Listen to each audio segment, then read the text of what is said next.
Hello friends, मैं आनंद आप सभी को अपने चैनल आनंद स्टडी पॉइंट में स्वागत करता हूं।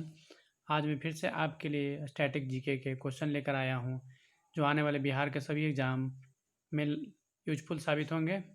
आप सभी से अनुरोध है कि आप सभी मेरे इस वीडियो को अपने दोस्तों के बीच शेयर कीजिए, जो कम्पिटिटिव एग्ज़ाम की तैयारी करते हैं, और मेरे इस चैनल को सब्सक्राइब कीजिएगा और लाइक कीजिएगा इस वीडियो को।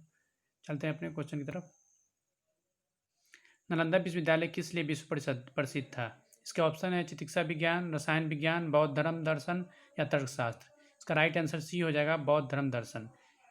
नालंदा विश्वविद्यालय के बारे में कुछ डिटेल जानते हैं। देखिए, नालंदा विश्वविद्यालय की स्थापना 450 ईस्वी में की गई थी कुमार गुप्त के द्वारा। कुमार गुप्त गुप्त वंश का शासक थे, और इस विश्वविद्यालय का जो निर्माण हुआ था वो प्राचीन कुषाण वास्तुशैली का प्रयोग किया गया इसके निर्माण कराने में। और इस विद्यालय में करीब करीब 10,000 से अधिक विद्यार्थी रहते थे और पढ़ते थे। डैट मीन्स ये हुआ कि ये रेजिडेंशियल विश्वविद्यालय था, और इस विश्वविद्यालय को जो नष्ट किया था उसने बख्तियार खिलजी ने किया था, 12वीं शताब्दी में किया था। ऐसा माना जाता है कि महात्मा बुद्ध यहाँ पे कई बार आए थे, और 5वीं शताब्दी से लेकर 12वीं शताब्दी तक यहाँ पे बौद्ध धर्म की शिक्षा का बहुत बड़ा केंद्र था ये। 7वीं शताब्दी में चीनी यात्री हेनसांग भी यहाँ अध्ययन करने के लिए आए थे। नालंदा विश्वविद्यालय के विनाश का कारण कौन थे? तो देखिए, इसका राइट आंसर ए होगा, मुसलमान थे, क्योंकि बख्तियार खिलजी मुसलमान ही था। बिहार आने वाला प्रथम अंग्रेज यात्री कौन था? तो इसका राइट आंसर डी होगा, रॉल्फ फीच।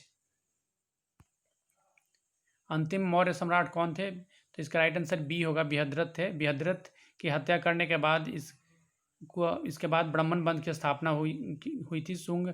पुष्यमिति शुंग के द्वारा ब्राह्मण वंश की स्थापना की थी। इसकी हत्या इसके सेनापति पुष्यमिति शुंग ने ही कर दिया था। ब्राह्मण वंश को हम शुंग वंश के भी नाम से जानते हैं। इसका राइट आंसर बी होगा, बृहद्रथ अंतिम मौर्य सम्राट था। गुप्त सम्राट जिसने हुनों को पराजित किया था, इसके राइट आंसर ए होंगे, स्कंदगुप्त।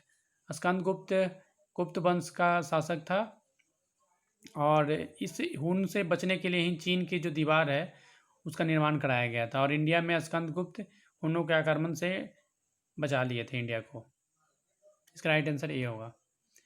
स्कंदगुप्त भारत के 3री से लेकर 5वीं सदी तक शासन करने वाले गुप्त राजवंश के 8वें राजा थे, और इन्होंने विक्रमादित्य की उपाधि धारण की थी। इन्होंने विष्णु स्तंभ का निर्माण भी कराया था, और इनके शासनकाल में एक सुदर्शन झील का इन्होंने मरम्मत करवाया था, उस पर बांध बनवाया था। ये वैष्णव संप्रदाय को मानते थे। अशोक सम्राट के पिता कौन थे? तो इसका राइट आंसर ए हो जाएगा, बिंबिसार थे। बिंबिसार के पिता कौन थे? चंद्रगुप्त मौर्य थे। मौर्य वंश की स्थापना करने वाले चंद्रगुप्त मौर्य थे, और उनका बेटा था बिंबिसार। बिंबिसार का बेटा था सम्राट अशोक। इसका राइट आंसर ए होगा, बिंबिसार। अशोक के शिलालेख में कौन से भाषा का प्रयोग किया गया है? तो इसमें पाली भाषा का प्रयोग किया गया है, तो इसके राइट आंसर ये होंगे, पाली। वह स्रोत जिसमें पाटलिपुत्रा के प्रशासन का वर्णन उपलब्ध होगा, कौन सा पुस्तक है? तो इसका राइट आंसर सी है, इंडिका है। इंडिका के लिखने वाले राइटर का नाम है मेगास्थनीज। अजातशत्रु के वंश का नाम क्या है? तो ये हर्यक वंश था। अजातशत्रु को पितृहंता के नाम से भी जाना जाता है। इसका राइट आंसर ये हो गया, हर्यक। अजातशत्रु किस राज्य को पराजित नहीं कर सका था? इसका राइट आंसर ये होगा, अवंती राज्य को उसने पराजित नहीं कर पाया था। ईसा पूर्व 6ठी सदी में विश्व की प्रथम गणतंत्र की व्यवस्था कहाँ थी? तो इसके ऑप्शन है वैशाली, पाटलिपुत्रा, स्पार्टा, एथेंस। इसका राइट आंसर ये है, वैशाली प्रथम गणतंत्र के रूप में जाना जाता है। निम्न में से सबसे अधिक नदी पथ परिवर्तन करने वाली कौन सी नदी है? तो इसका राइट आंसर सी होगा, कोसी नदी सबसे ज़्यादा अपना पथ को परिवर्तन करता है, जिसे बिहार का शोक के नाम से भी जाना जाता है। किसके प्रयत्न से बिहार में प्रांतीय कांग्रेस का दूसरा अधिवेशन हुआ था? इसका राइट आंसर सी है, दीप नारायण सिंह के प्रयत्न से बिहार में प्रांतीय कांग्रेस का दूसरा अधिवेशन हुआ था।